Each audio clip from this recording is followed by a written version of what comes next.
Hello, cruel world. My name is Dr. Shaham Das. I'm a consultant forensic psychiatrist and an NHS doctor. I assess mentally disordered offenders for a living so that you don't have to. You can call me the ominous Shahaminous.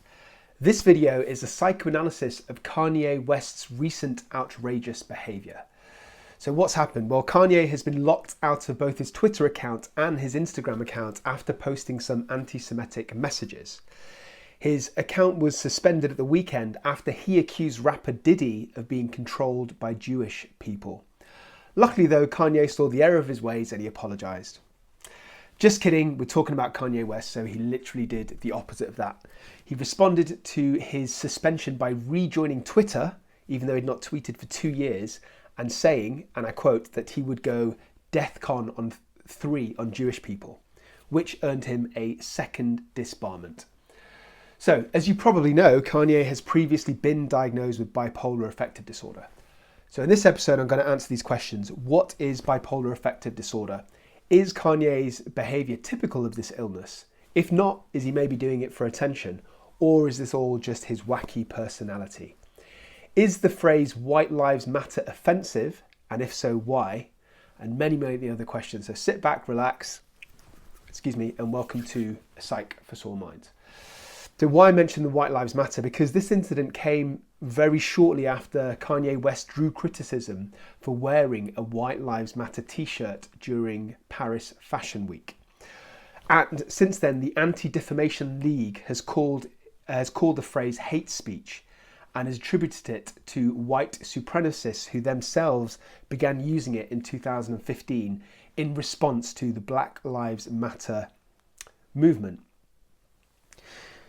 She took my money. I ain't saying he's a racist, I'm in need, but his speech is kind of hate-ish.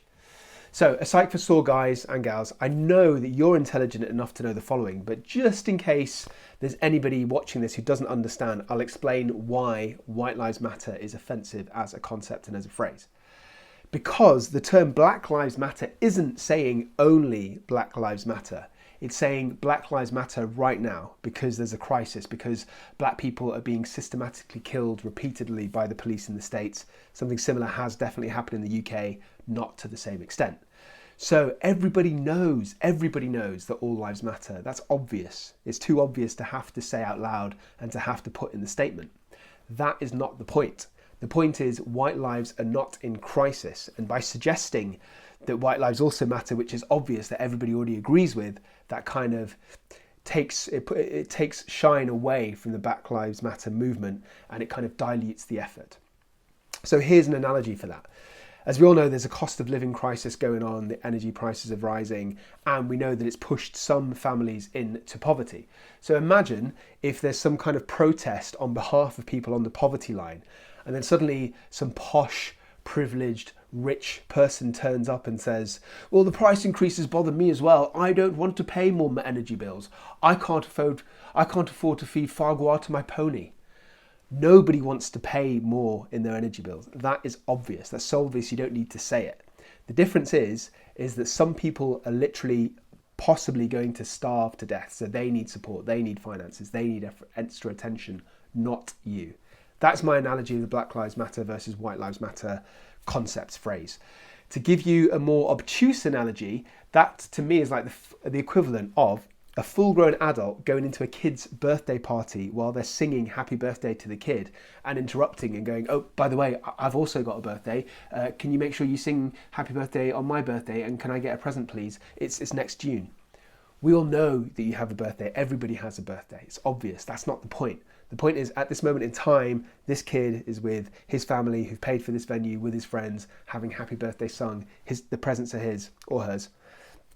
It's not about you. You're not the centre of attention at that moment. That's my obtuse analogy about Black Lives Matter mattering at this moment in time, not that white lives don't matter, if that makes sense. And also, like it or not, since about 2015, white supremacists in several states in the US, especially members of the Texas-based white supremacist group known as Aryan Renaissance Society. They've kind of promoted the slogan themselves. So they've had White Lives Matter printed out on flyers and protests, and they've formed like a loose campaign around the phrase. And it's been adopted by other groups. So by 2016, other white supremacist groups, including the Ku Klux Klan, also were using the slogan. So like it or not, it's been adopted and it now represents some racist groups. It's a bit like Charlie Chaplin. He used to rock the little pencil moustache and it looked cool, but then Hitler rocked it. Now it's not cool anymore. You might want that moustache, but like it or not, even if it's not your fault, it's kind of associated with Hitler now. Anyway, sorry, rant over. Back to Kanye.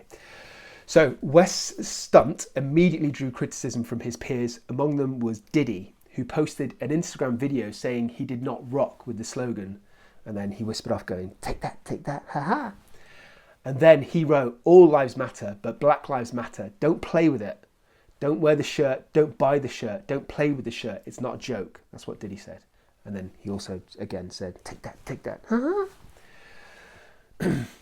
Should you take my money? I'm not saying Kanye's got all giddy, but he ain't messing with no Diddy. So ��𝐬𝐲𝐜𝐡, what did he do in response? He appeared to post what was a text exchange with Diddy on his Instagram, in which he told the rapper, I didn't like our convo, I'm selling these teas. Nobody can get in between me and my money. And then Diddy asked him to stop, and then West replied, I'm going to use you as an example to show the Jewish people that told you to call me that nobody can threaten or influence me.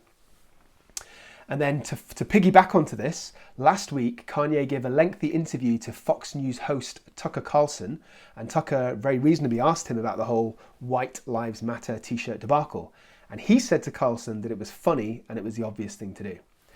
And then when Carlson asked why the t-shirt issue had provoked such a backlash, Kanye said that it was because he was not acting in a way that the media approved of. And he said, and I quote, because the same people that have stripped us of our identity and labelled us as a colour have told us what it means to be black.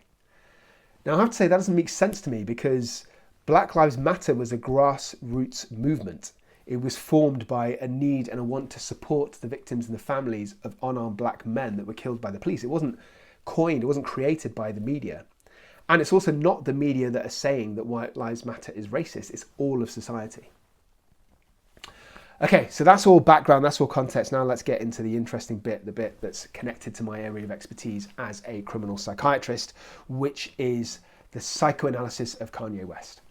Now, I've also done a deeper dive on Kanye West and bipolar in another video. I'll put the descriptions in the link. So, does he have bipolar disorder, and is this related to his behaviour potentially? So very quickly, I'll just do a very brief outline of what bipolar is. So it's often kind of misappropriated or misunderstood as just being somebody that has mood swings. It's completely different to that. So bipolar affective disorder is a mental illness which has phases of depression, mania, and euthymia. So depression is low mood, low energy, feeling low in mood, not enjoying life, not getting pleasure from activities. Euthymia is a normal mood. And mania is where your mood is raised. So when somebody is manic, typically they're full of energy, full of ideas, really speeded up. They have like a massive flurry of thoughts and are barely able to contain one. They're very impulsive, they're very distractible, they're not sleeping, they're eating excessively, but they're not putting on weight because they're burning up so much energy. So that is a phase of mania. Now, let's take it back to Kanye's behaviour. Obviously, I've not had the opportunity to assess him in person, but what I would say is that mania is associated with grandiose delusions. People thinking that they're really a successful rapper, happens to be true for Kanye, that they can fly, that they're getting messages from Jesus, that they are the reincarnation of Jesus, kind of similar to what Kanye has also said. But the thoughts that Kanye has been expressing to me seem more like paranoid delusions. He's saying Jewish people told Diddy to call him. And he also said that he implies that Jewish people are trying to threaten or influence him. So that, to me, doesn't seem typical of a symptom of bipolar affective disorder, which are grandiose delusions, delusions of grandeur. You could at a stretch argue that he's a bit disinhibited and a bit impulsive, which is very much in keeping with mania. But I don't think he's manic overall, and I'll explain why. Because mania is associated with a lack of functioning. Almost by definition, you're lacking functioning if you've got mania, as opposed to hypomania, which is like the diet version of it. And you'd be very erratic and disorganized. And I know that some of what he does is erratic, but he's also functioning. You know, he's making music, he's running businesses, he's attending fashion shows, he's sort of running half of these fashion shows. So I think this is all very unlikely. I can't see how he can be manic and functioning so highly. So if it's not mania, what is it? Well, I guess the second most obvious explanation for me is that he's doing it for attention. But I have to say, I'm not really sure that I buy that. When I say attention, I mean specifically that he doesn't believe all the crap that he's promoting, but he's saying these crazy thoughts just for attention, just to help his brand. Like Andrew Tate, who is a very hated social media presence. I've done a video on him, go check it out in the 𝐏𝐻𝐻 section. And I think it's unlikely for Kanye because he's definitely not somebody who's a conformist. He's not somebody who takes the sort of easy win for attention, who takes the path of least resistance. Look at the way he became famous with his music. He was on Rockefeller Records and he refused to conform to the kind of gangster rap image at that time and on that record label. And as a result, his career suffered, at least initially. He was ignored by Dame Dash. So my point is, if he insisted on doing things his own way back then, if he had integrity and originality, then surely he would not change his entire world outlook now. Plus, I would argue that Kanye doesn't really need the attention. I mean, everything he does is put under the microscope, even if he wants it to or not.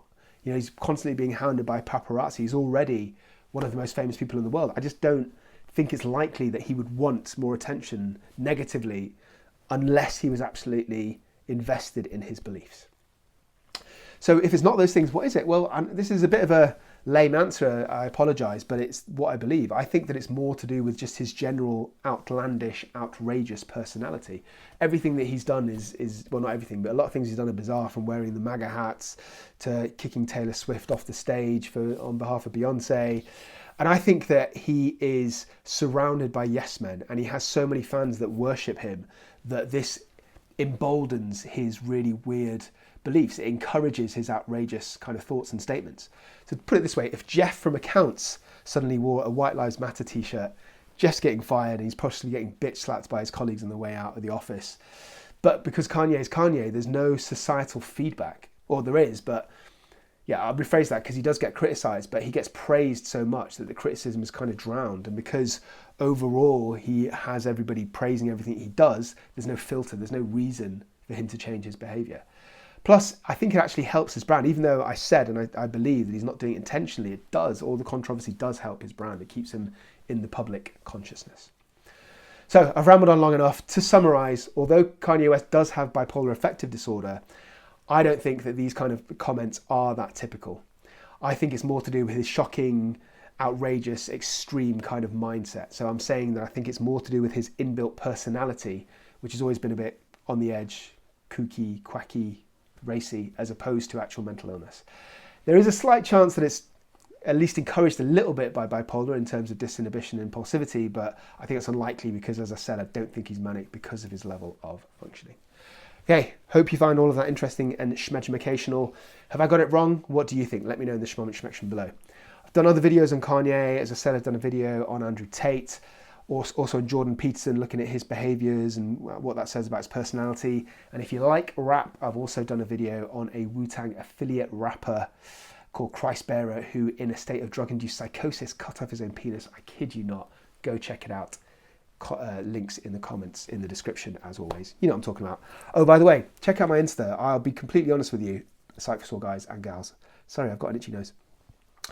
I've kind of neglected my Insta over the last couple of years. I have some other dude that posts for me, but I am at the beginning of actually trying to put more of my life on Insta, try and embrace it. I've neglected your Instagram account. I've been a very bad father, but I've returned now. Daddy's home. So what I'm saying is, please check out my Insta. I'll put the links in. And it will tell you more about my kind of day-to-day life and activities.